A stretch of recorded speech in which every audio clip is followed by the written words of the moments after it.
Let's be honest. It's what? No, it's what? No, the movie called It. Oh. Yeah, It is pretty amazing, actually. Right. We open up our film with two brothers just enjoying a rainy day in. The younger sibling, Georgie, wants to play with his paper boat and float it down the gutter. What, they didn't have anything better to do inside? Dude, it's the 80s. Yeah, Nintendo existed in the 80s. Get back inside and finish playing Zelda, Georgie. Uh-oh. While Georgie is sailing his little boat, it goes down a gutter. Oh, shit! It's a clown! I hate clowns! I guess in the 80s, little kids weren't afraid of clowns. Well, they should have been. Georgie acts as a cautionary tale to never trust clowns. Yeah, you hear that? Never trust clowns. Come on, they're not that bad. And that's why you never trust them. Oh crap, he bit his arm off! I told you, bro, screw clowns. We now get introduced to our Stranger Things cast around the school. Everyone is portrayed as a pathetic and weak little kid. That's high school for you. You basically get tiny middle schoolers and full-grown adults all mixed together. Yeah, that is kind of weird when you put it like that. Georgie's brother Bill wants to team up with his buds from high school to try and track down where his missing brother could be. His father gets super angry and just wants Bill to drop it, as the constant reminder of his brother being dead causes his mother too much torment and stress. Bill isn't convinced his brother is dead and believes he still may be alive out there somewhere. Pennywise starts to resurface as he haunts another local kid named Mike. Either he's tripping some major balls or this Pennywise guy is able to warp reality. And if that's the case, then there's no point in trying to fight him as you're pretty much screwed anyways. Yep, you're screwed. How does Pennywise have so much power?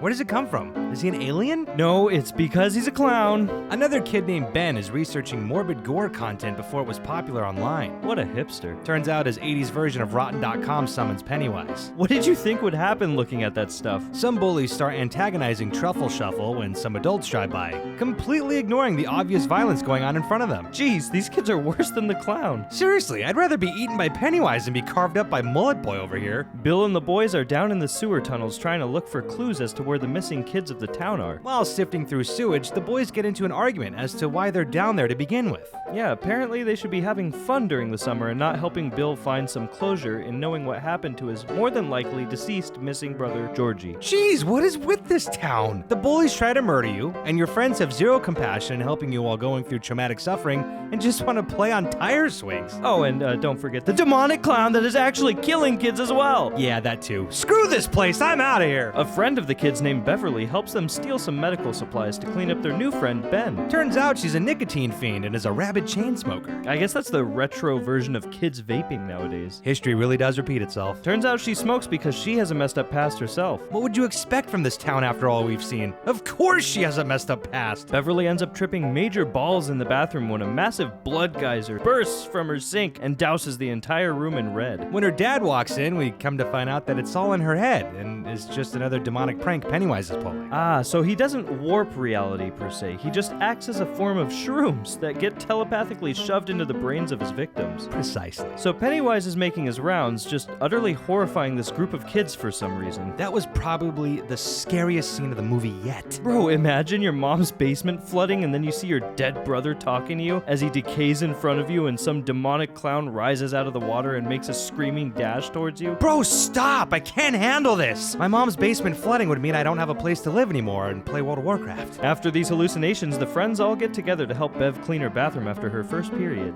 Turns out only the kids can see the effects of Pennywise and none of the adults are able to see him or the hallucinations he brings about in the minds of the children. We get a cute montage scene of them bonding to The Cure. If you ever think, man, modern music sucks, just remember that The Cure has been around since the 80s. After cleaning up the bathroom, the gang decides to venture down to the creek where they find the bullies beating up Mike. This turns into a rock fight? Jeez, what the fuck? Dude, they're chucking rocks at each other. That's freaking ruthless. Seriously, don't give the mullet kid any more brain damage than he already has. Another WTF moment to add to this messed up town and its culture. While the kids look further into evidence surrounding the disappearances, they have a shared hallucination of Pennywise popping out of the projector image. Holy crap, this is actually terrifying. They take their investigation to a creepy abandoned house. Why? I would be so terrified of going anywhere after that. I guess it's like exposure therapy? Well, hopefully it works, because they're in for even more horror when Pennywise separates them and starts terrorizing them them once more. The whole house becomes a house of horrors as everyone scrambles to escape their hallucinations. Bev saves the day by spearing Pennywise through the eye, but all it does is make him flee. The party isn't over yet. Well, it kind of is over. All the kids decide to stay away from each other and live their own lives. Pennywise changes his target to Mullet Boy, who we see has an abusive home life. Take a number, kid. He convinces him to turn the knife on his own father. Jeez, that was brutal. Bro, this whole movie is brutal. We see Bev is dealing with her own abusive father at home. Yeah, kick him in the nuts! She decides to take a stand for herself and ends up ending her father in the process. Oh! A porcelain toilet lid to the head will definitely do some damage. The kids are back in Pennywise's sights again. Seems like the clown got the kids to do his bidding by killing off their abusive parents. Their susceptibility to his influence seems to open up a connection back to Pennywise that he can take advantage of. You mean they had to cooperate with him for him to eventually get his way?